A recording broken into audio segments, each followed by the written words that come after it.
This is now, people are waiting very patiently. Not that we can see very far. The goal umpires are going inside by the look of it. And what you're seeing on that screen there is infinitely better than what you can see to the naked eye, I can assure you. It fair dinkum is looking like the ocean at midnight. I just wonder what the players are doing down there now. We presume they've gone inside. They'd have to be in the rooms now by now, wouldn't they? Surely. There is an announcement at the moment. We just might pause for a moment.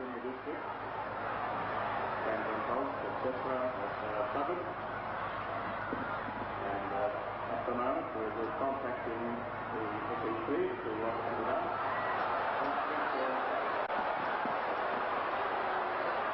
There's a mixed reception from that announcement, which we should struggle to hear here. I think they tried to make the... I thought I heard the announcement that they were trying to make contact with maybe the power authorities. Right. So out this way is United Energy now, isn't it? As we know, and us bill payers on this side of town know. Will we be levied? Well, I won't be. I think we have now 3 power companies.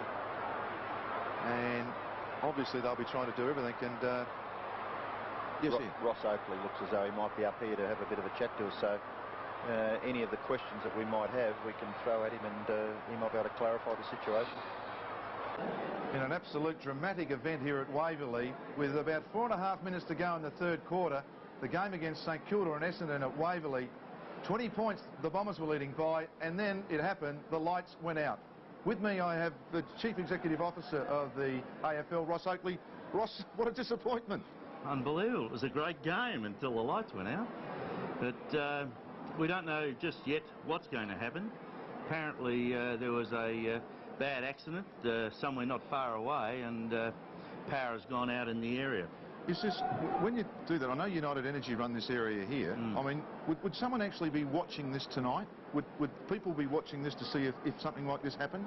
Well, we've been on to United Energy, and they're on top of it, but we're still waiting to hear from them to see whether there's anything they can actually do to get the power back on. Right, now just in the hypothetical event that the game didn't go ahead for some unknown reason, when, I know you haven't had long to think about it, but when do you think it could be played? And when? Well, there's no rule that covers it, I can assure you of that. But we'll have to meet in the next 24 hours and determine what happens from the game. Righto, just, is there any council regulations in this area that says that the lights must be off by a certain time? Yes, we can't have the lights on after 11:30. So if I look at my watch now and realise we've got about an hour and a half, so it's going to be touch and go if it doesn't get going. We've got an hour up our sleeve, but that's not the real problem. The real problem is the players cooling down and getting them back out onto the ground, and all sorts of things like hamstrings and so forth. So I don't think we can leave it that much longer.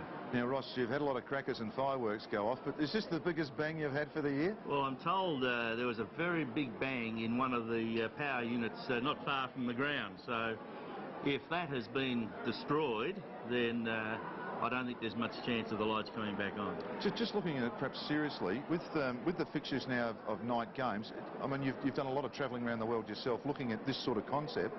Have you ever heard of this happening before yourself?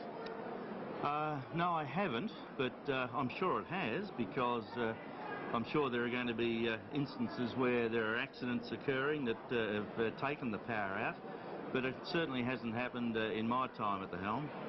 Just say the game is cancelled. How do we get these people that have paid for tonight to come again with a ticket that we give them tonight when they leave? How do we do that, if that happened? Well, they're all issues that we'll have to try and resolve. And that's what we're working on at the moment. Now, Ross, you look pretty casual. Did you just come to the footy in official capacity tonight, or just come to watch the game? I came for a nice, quiet night to watch the game. As a St Kilda supporter? Well, as an interested football follower. Yeah, we're trying to fill here a fair bit, aren't we, boys? And we've got some more highlights of the match. Now, what we're going to do here is actually show you some of the highlights. And if you could just stay with us, and perhaps we'll come back with a couple more questions, and by that time, we might have sorted something out. Well, if you've just joined in, there is a progressive score up here on Sports AFL. St Kilda playing Essendon. With about 4.5 minutes to go in the third quarter, the lights went out. We believe there's been an accident somewhere in the area. United Energy are trying to be contacted. We have safety lights on, as many as possible, and Essendon led by 20 points at that time. And with me I have the Chief Executive Officer in Ross Oakley. Ross, I've thought of some other questions after trying to fill for so long. Now this crowd is starting to get a bit noisy now, isn't it? They're getting restless, and there's a number of things that we've got to look at now. The crowd getting restless, the team's cooling down, and the problem, of course, with turning the lights off at 11:30. Yeah. Now, if this was a game that was called off, what would you say, your first gut reaction to saying, would Essendon get the points because they led? Oh, that's a tough one to answer at this stage. There's no rule to govern this particular problem. I think the Commission would have to get together and make a determination, and as soon as possible, obviously. Now, just the scenario of 2 points each, what about calling it a draw? Oh, I think that's pretty tough too. Look, whichever way we go, it's going to be tough, but we have to make some determination, and I think that's something the full Commission's got to determine. Well, amazingly here, working by torchlight, would you believe, the lights are off at Waverley, and it's, well, halfway through the third quarter, in fact, 5 minutes to go in 3/4. Essendon led by 20 points, 9-9 to 6-7. There was an accident in the area, and believe it or not, we now have Russell Morris down in the boundary, or underneath the grandstand, to make an important announcement, Russell. Yes, Blighty, I've just got Gary Colling, and Don Hanley, the Chief Executive, or the General Manager of St Kilda Football Club, has just been informed by, I think, the Commission that the game has been officially abandoned, and the Commission will meet to decide exactly what the consequences of that will be. So we really don't know what will happen. Obviously, the game will not continue tonight. I've got Gary Colling with me, Blighty. Gary, what are your feelings, mate? This is unbelievable, isn't it? It certainly is, Russ. Yes, I mean, to start the game, even if it had been half an hour ago, would have been enormous drain on the players, both physically and mentally. I mean, it takes an hour and a half to probably prepare for a game, and you know, it would be, we've probably got 6 players in there who have got corkies. We've got 4 state players. Essendon had 8. And for them to cool down and go through the rigours of trying to warm up again would be nearly impossible. So it's probably the best thing that's happened that the lights didn't come back on, because then the players, obviously, the decision's been made. They won't be playing. I've also heard that there's speculation that there might be a game Monday night to finish it off.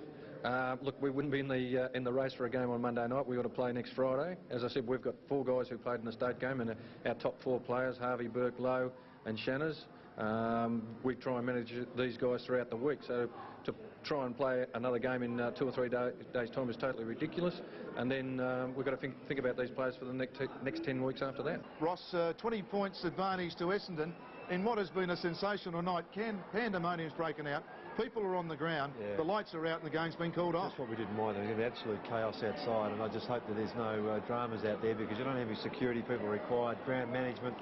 You've got families with problems, people getting out with the car parks. The players can't have showers because the sewage system isn't working, so they can't be the system flushed through. I mean, goodness me, it's getting rather out of hand. And